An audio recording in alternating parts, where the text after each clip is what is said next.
warahmatullahi wabarakatuh. Perkenalkan, saya Triwahyuni. Saya mengajar di SMA Mula Plus Tanjung Sari.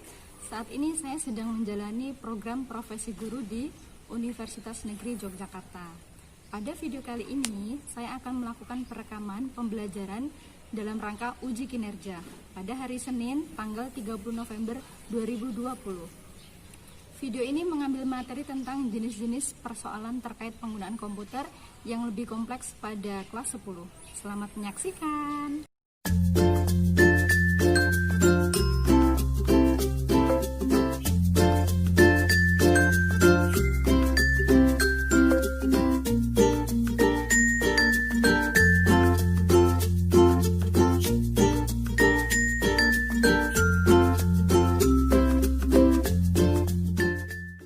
Assalamualaikum warahmatullahi wabarakatuh. Waalaikumsalam warahmatullahi wabarakatuh. Oke, selamat siang anak-anak semuanya.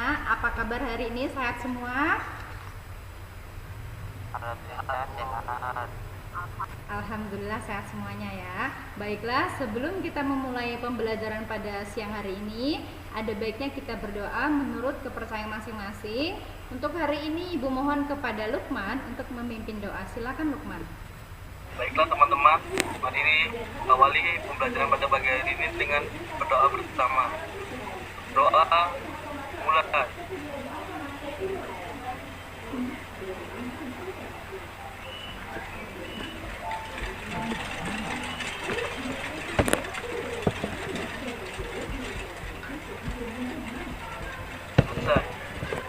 Baiklah, Ibu mau absensi terlebih dahulu ya.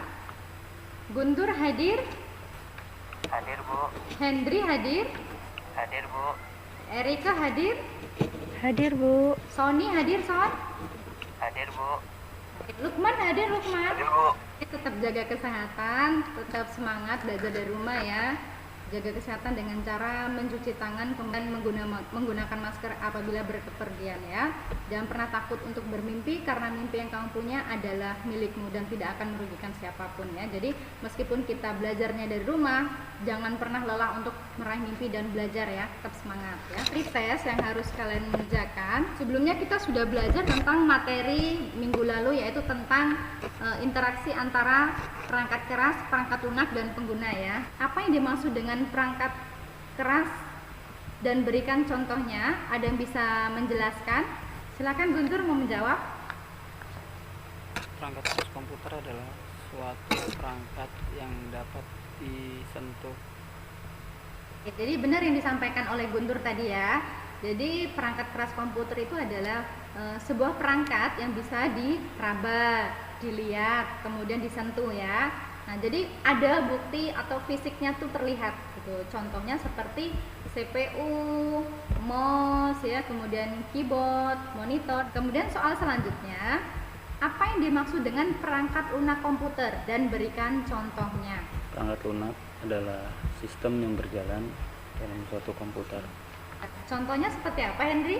Contohnya seperti Microsoft Windows dan program aplikasi seperti Photoshop, CorelDRAW. Oke ya, benar sekali yang disampaikan oleh Henry. Jadi software itu adalah perangkat lunak yang ada di bagian komputer tadi ya, atau sistem yang berjalan. Contohnya bisa seperti ya Microsoft Windows, kemudian aplikasi ya. Kemudian yang lainnya juga ada Corel, ada Photoshop, itu contoh-contoh dari perangkat lunak. Benar yang disampaikan oleh Henry. Kemudian yang terakhir, perangkat keras itu terdiri dari perangkat apa saja? Ada 3. Oke, ada yang bisa? Coba besarkan volumenya. Perangkat keras itu ada 3. Ada input, proses, dan output. Jadi perangkat keras itu ada 3, input, proses, dan output. Kalau input itu masukan, kalau untuk bagian proses pengolahan data, kemudian kalau bagian output atau berupa keluaran bentuk hasil. Nah, ini contoh dari perangkat keras. Apakah ini? Input Bu. Oke, benar, input ya. Jadi ini adalah contoh-contoh dari inputan. Kemudian di gambar ini termasuk dari contoh apa? Proses. Ya, jadi processing atau memproses data ya, pengolahan data. Kemudian ada model monitor LCD, ada printer dan ada speaker. Ini contoh dari perangkat keras bagian apa kira-kira? Output.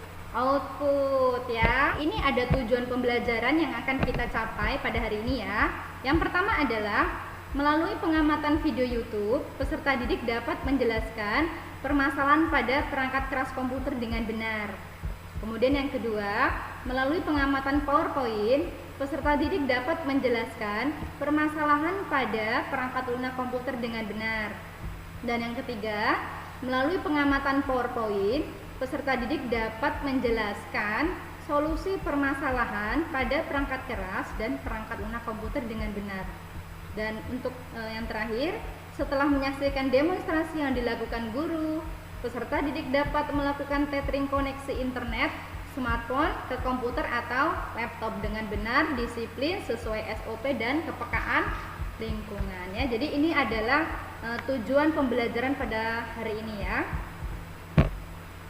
Oke, kemudian kaitan dunia pembelajaran dengan dunia industri. Jadi apa sih manfaatnya kita belajar tentang permasalahan perangkat keras dan perangkat lunak komputer? Kira-kira ada manfaatnya nggak? Atau ada keuntungannya nggak buat kalian untuk di dunia industri? Otomatis kalau kalian belajar itu inginnya nanti waktu lulus pengennya bekerja bisa menguasai di bagian komputer ya. Oke, Ibu jelaskan di sini bahwa yang namanya teknologi itu sudah di mana-mana tempat atau di bagian industri itu sudah sangat membutuhkan bagian teknologi ya. Jadi kalian jangan kecewa nanti ya, jangan pernah patah semangat untuk belajar. Namanya IT itu kapanpun dan dimanapun pasti dibutuhkan. Contohnya di sini adalah lowongan kerja teknisi komputer. Jadi di sini kalian di bagian sini belajar tentang cara bagaimana merakit komputer atau teknik-teknik untuk perancangan untuk software itu seperti apa gitu. Jadi nanti kalian bisa bekerja di bagian teknisi komputer. Ya, setelah ini ada video pembelajaran yang harus kalian amati. Silakan diamati videonya. Oke, selamat pagi. Assalamualaikum warahmatullahi wabarakatuh. Kali ini saya akan share 3 kerusakan yang sering terjadi pada sebuah PC. Oke, yang pertama, kerusakan yang sering terjadi pada PC itu yang pertama dan yang paling utama adalah dari RAM. Kedua, pen prosesor. Dan yang ketiga, hard disk.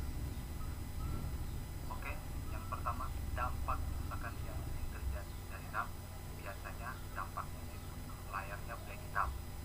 Kedua, layar bergaris bergetar. Yang ketiga, display tidak muncul. Yang kedua, kerusakan dari sebuah pen prosesor. Ini dampaknya biasanya dia begitu dinyalakan nyala, semuanya nggak tahan lama. Paling sekitar 30 detik atau 1 menit dia akan mati lagi, restart lagi nyala. Terus ditandai dengan dari mesinnya panas biasanya. Dan kalau misalnya kerusakan dari pen prosesor. Yang ketiga, hard disk. Kerusakan yang sering terjadi pada sebuah PC itu dari hard disk. Biasanya hard disk. Dampaknya biasanya ditandai dengan stroke dari logo nggak masuk ke menu. Kadang-kadang suka ada peringatan pop up sistem file terus help dari PC. Itu kerusakannya. Dan kerusakan tambahan yang lainnya biasanya dari power supply. Ini jarang power supply. Jarang, tapi kadang-kadang ada, cuma jarang. Ya, selanjutnya dari mainboard juga kerusakan jarang. Mainboard biasanya kerusakan dari chip. Ya, dari akibat dari suhu, dari error yang sering terjadi chip rusak. Dan yang terakhir adalah prosesor. Prosesor jarang. Itu kasusnya satu berbanding 1000. Jarang. Nah, itulah tadi kerusakan-kerusakan yang sering terjadi pada PC. Ada 3. RAM, dan prosesor, dan hard disk. Kalau misalkan RAM yang rusak, dicek biasa. Kalau bisa kita dicek, ganti dari pen prosesor, cek kalau misalkan rusak ganti. Juga hard disk. Solusi kalau misalkan untuk RAM, di repair dulu. Kalau misalkan dia di repair masih rusak, ganti. Pen prosesor biasanya harus ganti langsung. Kalau misalkan kerusakan pada pen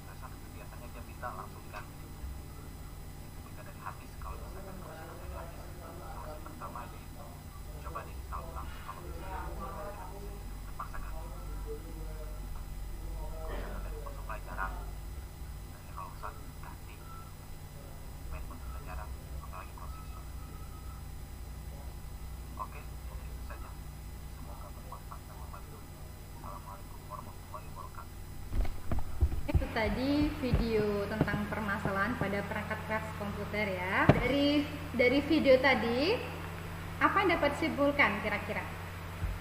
Ada yang bisa menjawab? Apa yang dapat disimpulkan dari tayangan video tersebut? Silakan Guntur.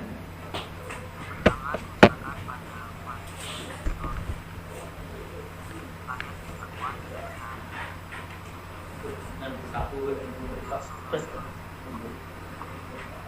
Ya. kerusakan latihan. Tepatnya langsung Benar sekali ya, benar sekali yang disampaikan oleh Guntur. Kemudian, nah kita tadi sudah belajar tentang permasalahan pada perangkat keras ya. Jadi perangkat keras atau permasalahannya itu biasa disebut sebagai troubleshooting ya. Jadi troubleshooting di sini adalah sebuah istilah dalam bahasa Inggris yang merujuk kepada sebuah bentuk penyelesaian sebuah masalah. Jadi di sini kalian belajar untuk menyelesaikan masalah dengan adanya solusinya ya. Nah, troubleshooting di sini merupakan pencarian sumber masalah secara sistematis sehingga masalah tersebut dapat diselesaikan. Troubleshooting kadang-kadang merupakan proses penghilangan masalah dan juga proses penghilangan penyebab potensial dari sebuah masalah ya. Kemudian di sini ada tabel ya. Ada permasalahan, ada gejala dan ada solusi. Yang pertama yaitu tentang kerusakan power supply unit atau biasa disebut PSU. Jadi kalau ada permasalahannya, gejalanya adalah setelah menekan tombol power PC tidak bereaksi apa-apa, tidak ada tampilan di monitor, tidak ada lampu indikator yang menyala, kemudian kipas power supply juga tidak berputar. Jadi kalau ada gejala-gejala seperti ini pada power supply, solusinya adalah seperti ini. Yang pertama, periksalah apakah kabel power terhubung dengan baik pada soket jaringan listrik PLN ya. Jadi kita cek dulu kabel powernya, apakah sudah terhubung apa belum. Kemudian kalau sudah, periksa seklar itu on atau off di belakangnya ya. Jadi seklarnya itu dicek apakah dia posisi on atau off di belakang PSU. Kalau sudah di posisi on berarti sudah benar ya. Jika sudah yakin terpasang dengan benar tapi tidak ada respon, coba ganti kabel power dengan yang baru ya. Jika tidak ada respon maka ganti kabel power dengan yang baru. Jika PSU tidak menyala juga maka lakukan penggantian unit PSU ya. Ini adalah solusinya. Kemudian permasalahan yang kedua, contohnya adalah kerusakan motherboard. Di sini gejalanya, setelah dihidupkan tidak ada tampilan di monitor, lampu indikator atau LED di panel depan menyala, lampu indikator LED monitor berkedip-kedip, kemudian kipas PSU dan kipas prosesor berputar, tetapi tidak ada suara beep di speaker. Jadi kalau ada gejala seperti ini, solusinya seperti apa? Solusinya adalah lepas semua kabel power yang terhubung ke listrik, kabel ke data monitor, kemudian kabel keyboard dan mouse, dan semua kabel yang terhubung ke CPU. Jadi semua kabel yang terhubung ke CPU silakan dilepas dulu. Kemudian lepas semua skrup penutup casing. Jadi skrup penutup casingnya juga dilepas dalam keadaan casing terbuka ya. Jadi biar udara juga masuk ke dalam casing tersebut. Lepaskan juga komponen-komponen lainnya, yaitu kabel tegangan dari PSU yang terhubung ke motherboard, kemudian hard disk ya, dan semua periferal lainnya. Dan kemudian kalian juga harus berhati-hati dalam pengerjaannya ya, jangan terburu-buru ya. Kemudian lepaskan juga dengan periferal yang menempel pada motherboard atau VGA card, bisa juga sound card dan lain-lainnya ya. Periksa juga motherboard dengan teliti, lihat chipnya ya, kemudian elko-nya, transistornya, dan komponen elektronik lainnya, apakah data yang terbakar atau rusak. Jika tidak ada tanda-tanda komponen yang terbakar, kemudian motherboard masih bagus, ada kalanya juga motherboard tidak berfungsi dengan baik karena kerusakan pada BIOS. Jadi kalau sudah dicek ternyata semua sudah berfungsi dengan baik. Jadi permasalahannya pada apa? Pada BIOS-nya. Jadi perbaiki juga pada BIOS-nya.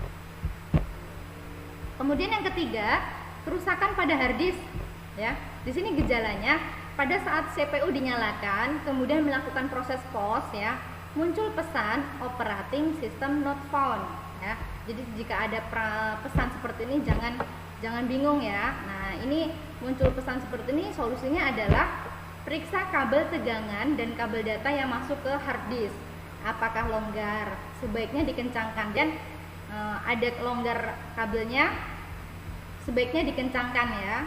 Kemudian nyalakan dan coba dengarkan apakah suara yang keluar dari hard disk normal. Jika tidak normal, berarti hard disk tersebut rusak ya. Kemudian yang keempat, kerusakan pada RAM. Di sini gejalanya adalah karena pin dari RAM tersebut mengalami korosir akibat kelembapan dan usia pakai komputer itu sendiri. Solusinya seperti apa? Jadi solusinya adalah ambil penghapus pensil, kemudian cabut RAM dari motherboard, bersihkan pin emas pada RAM dengan penghapus pensil, lalu pasang kembali RAM tersebut. Kemudian yang kelima, masalah BIOS.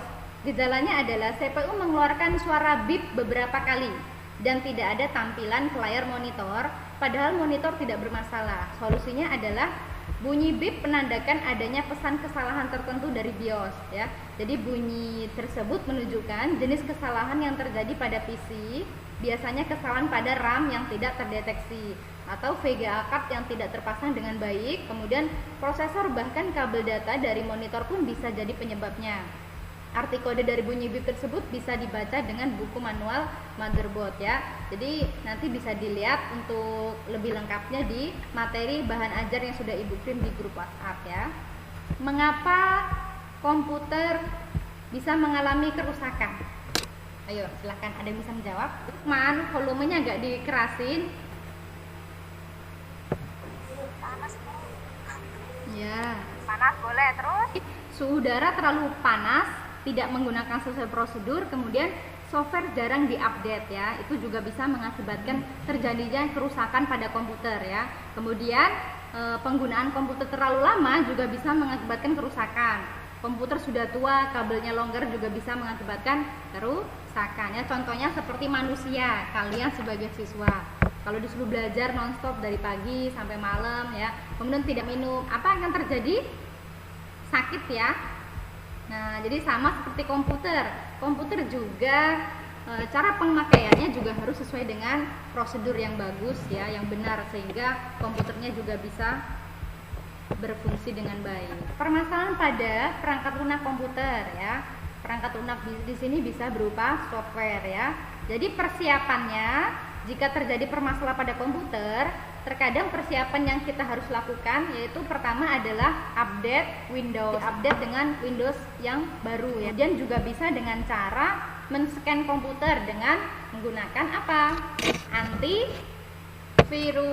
ya. Jadi scan komputer itu menggunakan antivirus ya. Jadi sistem operasi itu apa? Sony ya. Oke, silakan. Sistem operasi adalah perangkat lunak sistem yang mengatur sumber daya dari perangkat keras atau hardware dan perangkat lunak atau software serta berbagai daemon untuk program komputer. Ya, jadi perangkat lunak itu adalah sistem yang mengatur sumber daya dari perangkat keras dan perangkat lunak software ya. Contohnya apa, Son? Contohnya seperti Microsoft Windows dan program aplikasi seperti Photoshop, CorelDRAW. Ya, jadi contoh dari Microsoft Windows. Jadi kita belajar tentang permasalahan pada sistem operasi Windows ya. Permasalahan di sini pertama yaitu komputer terasa lambat. Jadi kalau ada komputernya, kalau bahasa sekarangnya lemot ya, atau delay ya. Nah, itu gejalanya biasanya space hard disknya terlalu penuh. Jadi penyimpanan pada laptop kalian atau komputer kalian itu tuh udah terlalu penuh gitu ya.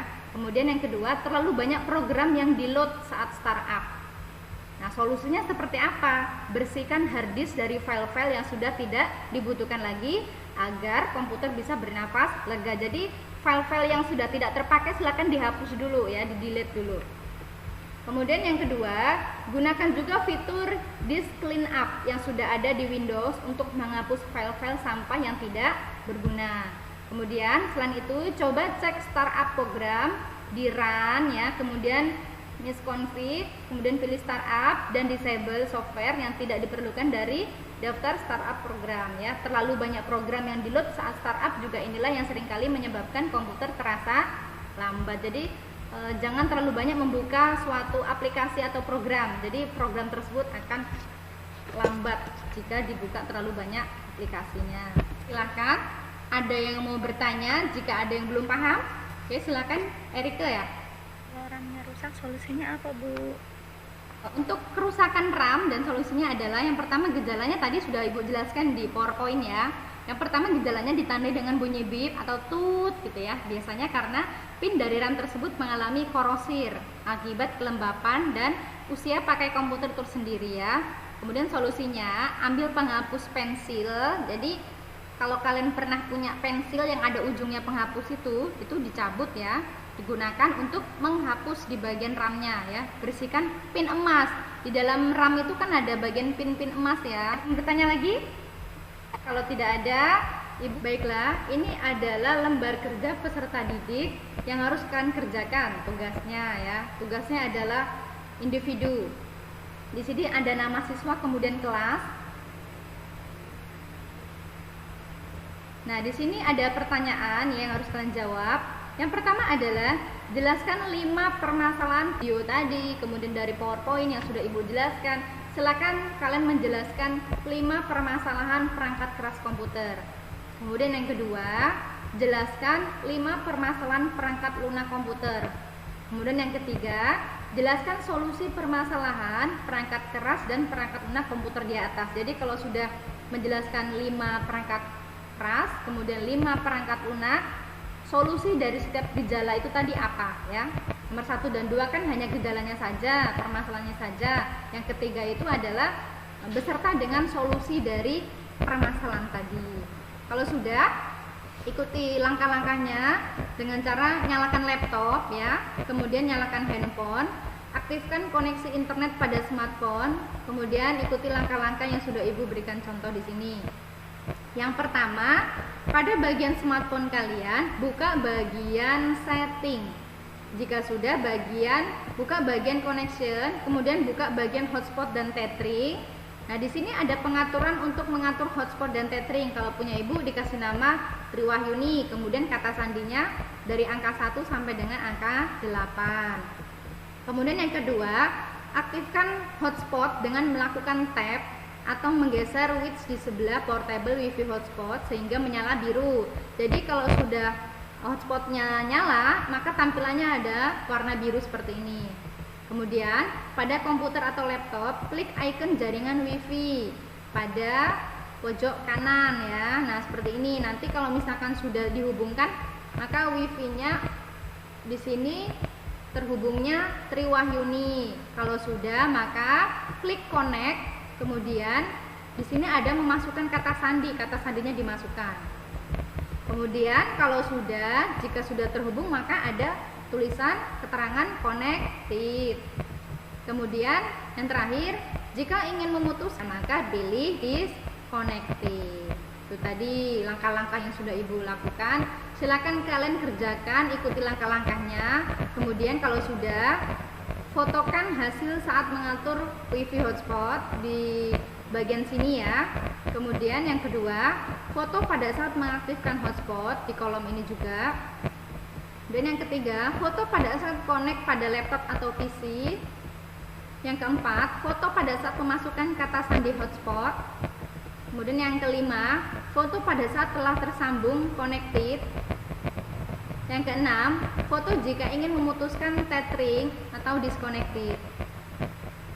Ya, silakan dikerjakan. Kemudian kesimpulannya diambil dari bahan ajar yang sudah Ibu share di grup WhatsApp ya. Ya, Ibu kasih waktu 10 menit untuk mengerjakan. Jika sudah, boleh untuk presentasi. Silakan. Siapa yang mau presentasi yang sudah selesai? Guntur sudah selesai ya? Oke, silakan Guntur.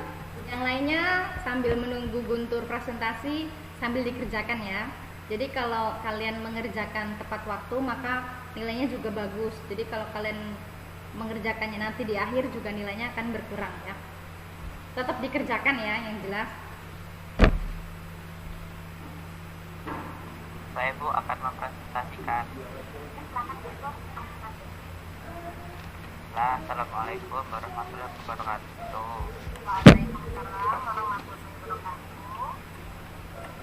Perkenalkan, nama saya Guntur Afiansa, saya dari kelas 10. Di sini saya akan mempresentasikan hasil tugas saya.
Handphone siapa yang hidup ya? Coba di silent dulu handphonenya.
saya akan menampilkan foto atau screenshot setiap langkah koneksi internet, kemudian tempel pada batu.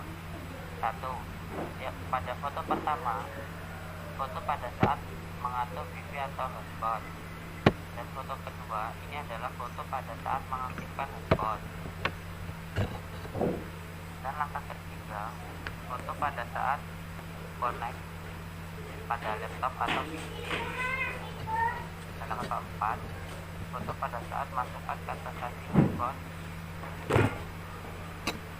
Dan foto kelima, foto pada saat tersambung atau connected.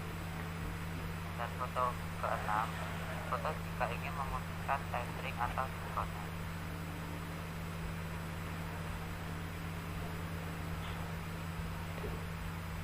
Waalaikumsalam warahmatullahi wabarakatuh. Terima kasih kepada Guntur yang sudah melakukan presentasi ya. Oke, hasilnya bagus. Ini adalah penilaian hasil dari presentasi Guntur ya. Kemudian ini hasilnya untuk pengetahuan. Dan ini untuk penilaian keterampilannya. Ada fungsi, sesuai prosedur, tepat waktu, dan kelayakan. Ada yang bisa membantu Ibu untuk memberikan kesimpulan? Silahkan. Silahkan Guntur. Kerusakan power supply UPS-PSU itu solusinya baring salvo. Setelah apakah kabel power terhubung dengan baik pada soket jaringan listrik PLN. Periksa saklar on atau off di belakang PSU sudah posisi on. Jika sudah yakin terpasang dengan benar tapi tidak ada respon, coba ganti kabel power dengan baru. Terima kasih ya kepada Guntur sudah membantu Ibu untuk memberikan kesimpulan ya. Jadi untuk materi hari ini kesimpulannya yaitu adanya kerusakan pada power supply atau PSU, kemudian ada kerusakan motherboard, ada kerusakan hard disk, dan ada kerusakan RAM. Yaitu contoh dari permasalahan pada perangkat keras komputer. Dan adapun perangkat lunak komputer, permasalahannya dengan cara update Windows dan scan komputer. Kuis yang harus kalian kerjakan, silahkan kuisnya Ibu share melalui grup WhatsApp ya. Silahkan dikerjakan, kasih waktu sampai pertemuan selanjutnya.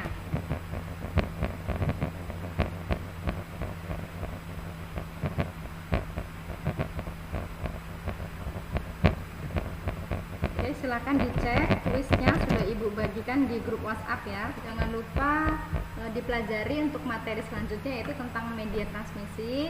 Nanti materinya akan Ibu bagikan melalui grup WhatsApp ya. Silahkan dipelajari, dipahami. Jadi nanti ketika kita ada di pertemuan selanjutnya kalian sudah paham untuk materi yang akan kita bahas ya. Tetap semangat, tetap jaga kesehatan, jangan lupa tetap patuhi protokol ya dengan cara mencuci tangan dan menggunakan masker apabila berpergian ya. Oke, untuk doa silakan untuk penutup Ibu mohon kepada Lukman untuk memimpin doa. Nah, teman-teman, mari berdoa bersama. Doa mulai.